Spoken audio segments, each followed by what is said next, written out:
पाठ 2 आय व्यय और बचत। आज हम पाठ 2 का आय व्यय और बचत के बारे में अध्ययन करेंगे। अगर आप लोगों को हमारा वीडियो अच्छा लगे तो लाइक और सब्सक्राइब अवश्य कीजिएगा। पारिवारिक आय का अर्थ एवं प्रकार।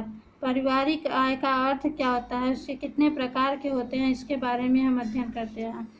पारिवारिक आय मुद्रा, वस्तुओं, सेवाओं तथा संतोष का वह प्रवाह है जो परिवार के अधिकार में उसकी आवश्यकताओं और इच्छाओं को पूर्ति करने एवं उत्तरदायित्व के निर्वाह हेतु आता है, जिसको 2 भागों में बांटा गया है, प्रत्यक्ष आय और अप्रत्यक्ष आय।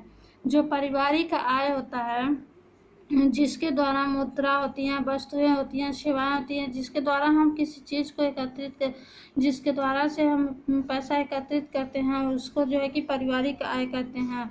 और उसको प्रत्यक्ष रूप से भी हम पैसा एकत्रित कर सकते हैं और अप्रत्यक्ष रूप से भी पैसा एकत्रित करते हैं।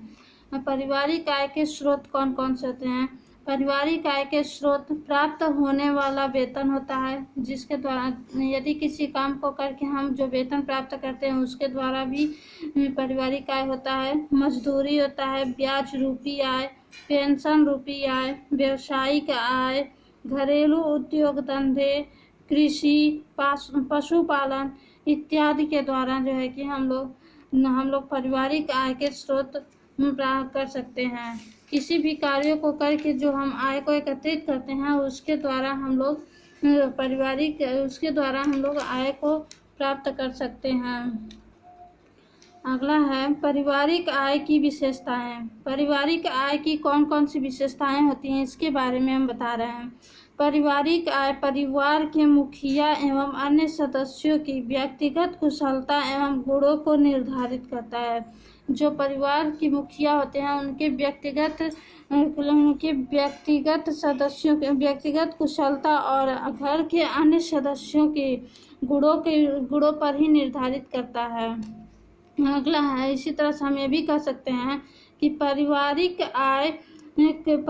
आय के निर्धारण में धन उपार्जन करने वाले सदस्यों की संख्या का भी महत्वपूर्ण भूमिका होती है। जो पारिवारिक आय के स्रोत करने वाले होते हैं सदस्य, उनका भी महत्वपूर्ण भूमिका इस पारिवारिक आय में होता है। अगला है, वर्तमान परिस्थितियों में अशिक्षित परिवारों की तुलना में शिक्षित परिवारों की आय सामान्यतः अधिक होती रहती है। शिक्षित परिवार में आय अधिक आता है जबकि अशिक्षित परिवार में आय कम आता है। अगला है, आय व्यय का अर्थ एवं प्रकार।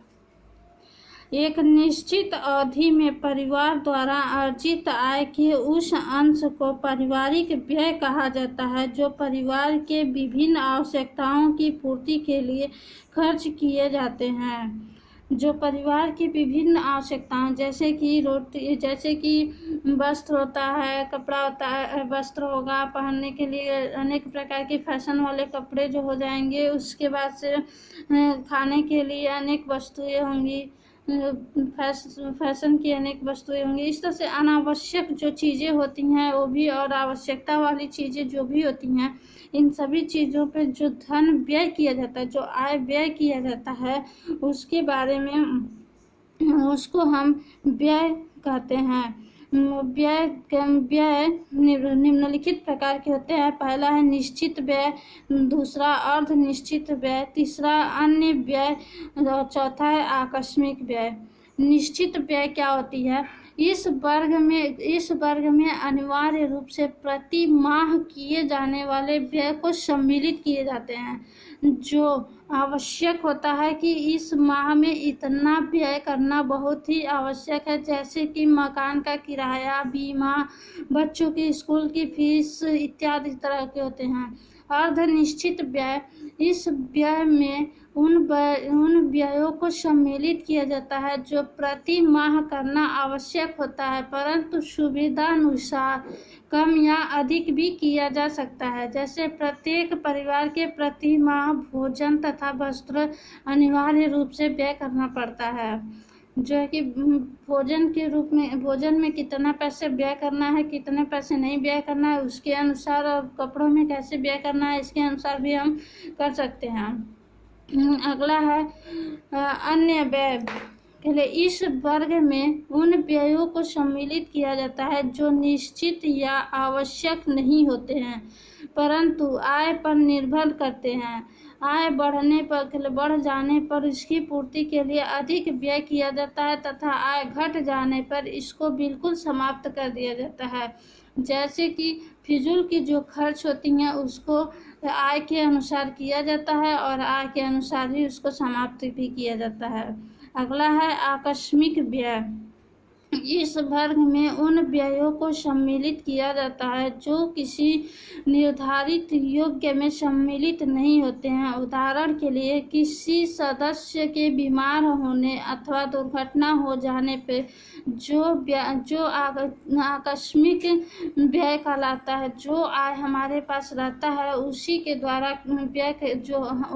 द्वारा व्यय किए जाने वाले आय को ही हम व्यय कहते हैं, जिसकी कोई सीमा निर्धारित नहीं होती है कि ये इस व्यय में आकस्मिक व्यय में कितना रुपया हमारा व्यय हो सकता है।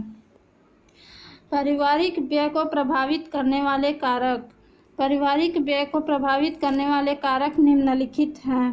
परिवार को कुशल आय।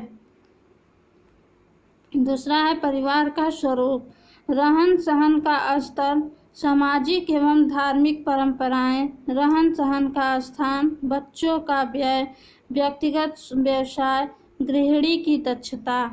परिवार की कुल आय। विवेकशील व्यक्ति अपने परिवार की व्यय में करने वाली अपने अनिवार्य रूप से ही ध्यान रखती हैं और उसी के अनुसार ही व्यय करती हैं जितनी की आवश्यकता होती है। परिवार का स्वरूप क्या होता है? परिवार का स्वरूप अभी व्यय को प्रभावित करता है। ऐसा माना जाता है कि संयुक्त परिवार कुछ व्यय कम हो जाते हैं तथा सीमित परिवार में कुछ व्यय अधिक होते हैं, जैसे कि मकान का किराया, ईंधन, प्रकाश आदि प्रकार के होते हैं। अगला है रहन सहन का स्तर। रहन सहन का स्तर भी पारिवारिक व्यय की सीमा को प्रभावित करता है। इस तरह से सामाजिक तथा धार्मिक समस्याएं परंपराएं पारिवारिक परंपराएं तथा व्यय के कारण बन जाती हैं। विभिन्न प्रकार के धार्मिक सामाजिक संस्कारों का अवसर आवश्यकताएं प्रदान की जाती हैं। सामान्य रूप से बार बार सामाजिक तथा धार्मिक कार्य करने पड़ते हैं, इसलिए रीति रिवाज तथा प्रथाओं के अनुपालन पर ही व्यय करना चाहिए। रहन सहन का रहने का स्थान।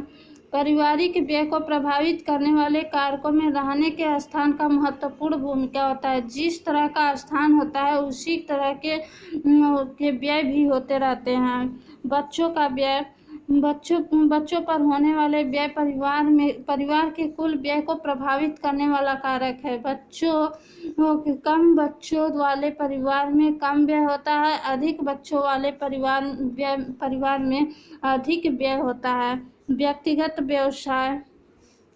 परिवार के कुछ व्यय सदस्यों के व्यक्तिगत व्यवसाय पर निर्भर करता है, जैसे कि वकालत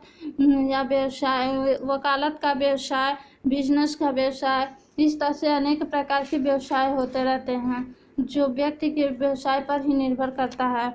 अगला है गृहिणी की दक्षता। गृहिणी की दक्षता भी पारिवारिक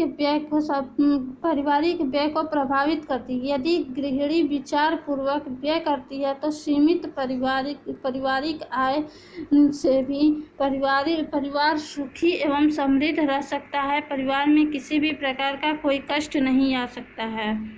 धन्यवाद। अगर आप लोगों को हमारा वीडियो अच्छा लगे तो लाइक और सब्सक्राइब अवश्य करें।